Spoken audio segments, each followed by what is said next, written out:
YTN 뉴스라이더 함께하고 계십니다. 자, 여기가 어디게요? 골프채를 휘두르는 남성의 뒤로 좀 익숙한 녹색 칠판이 보입니다. 학교 맞아요. 초등학교 교실입니다. 쉬는 시간 아니고 수업 시간입니다. 학생들에게 문제 풀라고 시키더니 교사 본인은 이 골프 스윙 연습을 한 겁니다. 이게 저처럼 신용만 한 게 아니고 진짜 골프채를 가져와서 휘두르는 거예요. 교실은 이미 연습장 같습니다. 인조 잔디 매트, 골프백, 그리고 플라스틱 공까지 교실 안에다가 가져다 주었습니다. 여기서 포인트는 골프 수업이 아니라는 것입니다. 학부모들은 아이들이 사실상 방치된 것이라면서 분노했습니다. 증거 영상이 있다는 걸 알기 전까지 발뺌하던 교사는 결국 이렇게 해명했습니다. 연습의 중요성을 가르치는 차원이었다. 저는요. 교사의 해명에서 창의성을 엿보았습니다. 황보혜경 기자입니다. 초등학교 수업 시간, 칠판 앞에 선 교사가 시선을 아래에 둔 채 한데 모은 두 손을 휘두릅니다. 경기 시흥시에 있는 초등학교 6학년 담임 50대 A 교사가 교실에서 골프 스윙 연습을 하는 모습입니다.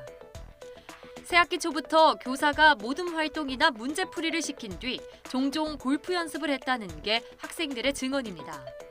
골프채가 칠판이나 사물함에 부딪히는 소리에 깜짝 놀란 적도 있었다며 혹시라도 골프채에 맞을까 봐 불안한 마음도 들었다고 호소합니다. 소리가 나면 너무 깜짝 놀래고 좀 무섭고 그러니까 휘휘 소리가 날 때 그때 좀 무서워요. 맞을 수도 있을 것 같고 1, 2개월 전에 아이가 그냥 지나가는 말로 엄마 담임선생님이 교실에서 골프를 치셔. 그래서 전 대수롭지 않게 생각했어요. 설마. 영상을 보고 너무 놀랬고 그동안 아이들이 방치된 거잖아요. 처음엔 이런 사실을 부인하던 A 교사는 증거 영상이 있다는 것을 알게 되자 연습이 중요하다는 걸 교육하는 차원에서 수업 재료로 두세 번 활용한 것이라고 말을 바꿨습니다. 학교 측도 A 교사는 참교사로 골프 스윙 역시 교육 목적이었다고 두둔했습니다. YTN으로 들어온 제보 사진 하나 보여드리겠습니다. 이게 1cm짜리 철제 수술 도구예요. 제보자가 기침이 너무 심해서 콜록콜록 대다가 이렇게 목에서 툭 튀어나온 것입니다.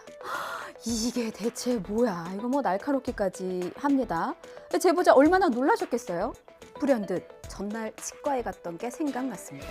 수면 마취로 임플란트 수술을 받았어요. 바로 병원에 전화해서 항의했죠. 치과 의사도 수술하다가 철제 물질 떨어뜨린 거 맞다 인정했습니다. 그러면 이어서 우리가 예상하는 답변은요. 아이고 얼마나 불편하셨냐, 너무 죄송하다, 이 멘트잖아요. 저는요 치과 의사의 해명에서도 또 다른 참신함을 느꼈습니다. 기침으로 나왔으니 문제 없다. 지혜로운 선조들께서는 일찍이 이런 표현을 내놓은 바 있습니다. 적반하장도 유분수다.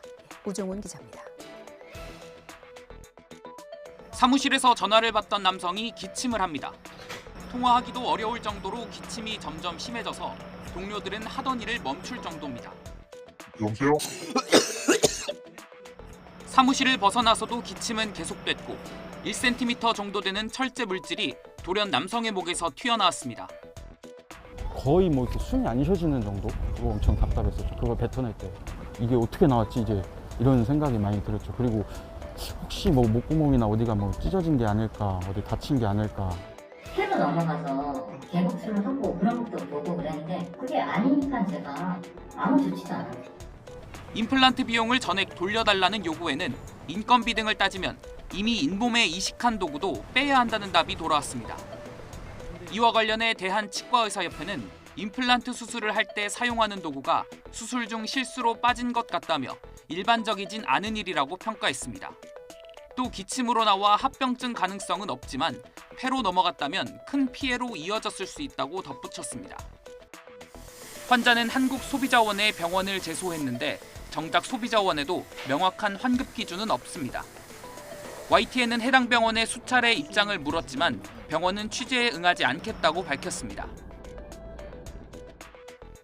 마약 상습 투약 혐의를 받는 배우 유아인 씨, 내일 구속 갈림길에 섭니다. 유아인 씨가 혐의를 인정한 건 대마흡입 하나입니다. 코카인 투약은 인정하지 않고 있고요. 그 외에 프로포폴이나 케타민, 졸피뎀 등은 의료 목적으로 적법하게 투약했다고 주장하고 있습니다. 경찰은 증거인멸 정황을 확보했다고 하는데 법원은 어떤 판단을 내릴까요? 안동준 기자의 보도입니다. 할 수 있는 말들 했습니다. 심려를 끼쳐 죄송합니다. 코카인 등 투약한 혐의 인정하십니까? 그러나 경찰은 유아인 씨가 대마 흡입은 인정했지만 코카인 투약에 대해서는 범행을 부인하는 점을 구속영장을 신청한 주요한 이유로 꼽았습니다. 또 증거인멸을 시도하고 공범을 해외로 도피시키려다 실패한 정황이 있다며 애초 방침과 달리 신병 확보에 나서게 된 배경까지 설명했습니다. 유아인 씨가 코카인 투약 혐의를 강하게 부인하는 건 경찰이 아직 코카인 입수와 투약 경로 등 명확한 증거를 확보하지 못해서라는 분석도 나옵니다. 유아인 씨에 대한 신병 확보를 하면 접촉은 불가능하게 되는 겁니다. 그러면 이 진술의 간극 그리고 객관적인 증거물과의 어떤 괴리 등을 통해서 혐의 입증에 나설 것으로 보입니다. 희대의 탈옥수로 불리는 신창원입니다. 97년대 탈옥했다가 99년에 붙잡혔을 때의 그 모습인데요. 20년도 더 지났는데 아직도 생생한 걸 보면 당시의 충격이 얼마나 컸었는지를 가늠할 수 있습니다. 당시에 이 화려한 티셔츠가 유행이 되기도 했던 그런 웃지 못할 해프닝도 있었습니다. 그랬던 신창원이 교도소에서 극단적인 선택을 시도했다는 뉴스가 어제 많은 관심을 받았습니다. 그젯밤 8시쯤 대전 교도소에서 순찰하던 교정 공무원이 극단적인 선택을 시도하고 쓰러져 있는 신창원을 발견해서 급히 병원으로 옮긴 건데요. 의식을 되찾아서 현재는 생명에 지장은 없는 상태고요. 법무부가 자세한 경위를 파악하고 있습니다. 신창원은 지난 2011년에도 극단적인 선택을 한 적이 있는데 이번에 또다시 시도한 이유는 무엇일까? 잠시 유추해 보겠습니다. 자, 먼저 신창원은 1989년 3월 서울 도남동의 한 주택에 침입해서 금품을 빼앗고 집주인을 살해한 혐의로 무기징역을 선고받았습니다. 복역 8년째인 97년 깜빵 화장실 철망을 뜯고 탈옥했고 도주는 2년 반 동안이나 이어졌습니다. 다시 붙잡힌 건 99년입니다. 이후에 다시 수감돼서 현재까지 복역 중입니다. 탈옥했다가 다시 수감됐으니까 교정당국도 얼마나 긴장했겠어요. 신창원은 20여 년간 독방에 수감됐고 CCTV를 통한 특별 계호를 받아왔습니다. 이와 관련해서 신창원은 2019년에 국가인권위원회에 CCTV를 통해서 화장실에서 용변 보는 것도 노출된다. 전자 영상 장비를 통한 감시를 20년 넘도록 지속하는 건 부당하다고 호소한 바 있습니다. 자, 물론 인권위는 환경 개선을 권고했었습니다. 그런데 아무리 환경을 개선한다고 한들 독방 신세는 면치 못하지요. 수갑을 차는 일, 그리고 TV 시청을 제한받는 일도 마찬가지입니다. 재판부가 몸과 마음 편히 지내라고 감옥 보낸 거 아니거든요. 극악한 범죄에는 그만한 형벌이 따른다는 점을 다시 한번 전해드리겠습니다. 계단 아래 서서 전화를 받는 남성인데 택배 기사 같죠? 경찰입니다. 배송지는 불법 도박장, 배송 물품 당연히 수갑입니다. 조폭이 도심 한복판의 카드 게임장인 이 홀덤펍을 가장해서 불법 도박장을 차려놓고 운영하다가 탁 걸린 겁니다. 나름 머리도 썼어요. CCTV 한 10여 대를 설치해서 경찰이 오나 안 오나 단속을 좀 피해왔는데 택배 기사는 못 막죠. 이성우 기자입니다. 택배 기사가 배송 장소를 찾으려는 듯 어디론가 전화를 걸며 두리번거리고 있습니다. 잠시 통화하는가 싶더니 택배 기사는 상자를 들고 가게 안으로 들어갑니다. 곧이어 아래층 계단에 숨어있던 형사들도 택배 기사가 들어간 가게 안으로 들이닥칩니다.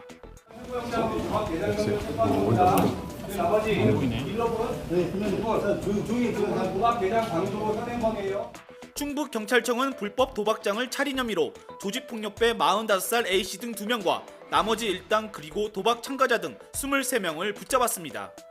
A씨 등은 지난 1월부터 지난달까지 카드 게임장 형태의 이른바 텍사스 홀덤펍을 운영하면서 일반 홀덤펍과 달리 칩을 현금 등으로 교환해주고 수수료로 2억 5천만 원을 받아 챙긴 혐의를 받고 있습니다. 도박장 근처에 10여 대의 CCTV가 건물 내부를 모두 비추고 있었습니다. 그래서 저희 다수의 수사관들이 들어갔을 때 증거인멸하거나 문을 잠궈버린다든지 그걸 방지하기 위해서 저희 환전을 해주었고 금송아지나 금반지 같은 경품을 제공하기도 했습니다. 그러한 점이 일반 홀덤범과는 다른 점입니다. 보험 사기범들의 범행이 갈수록 지능화되고 있는데요. 그만큼 양심도 인성도 인륜도 포기하는 것 같습니다. 오토바이나 렌터카를 운전하면서 일부러 진로를 변경하는 차량을 들이받았는데 사기 의심을 피하려고 어린 아기까지 태웠습니다. 도박빚 갚으려고 그랬대요. 이 한심하고도 철없는 20대 부모들 지금 바로 짚어보도록 하겠습니다.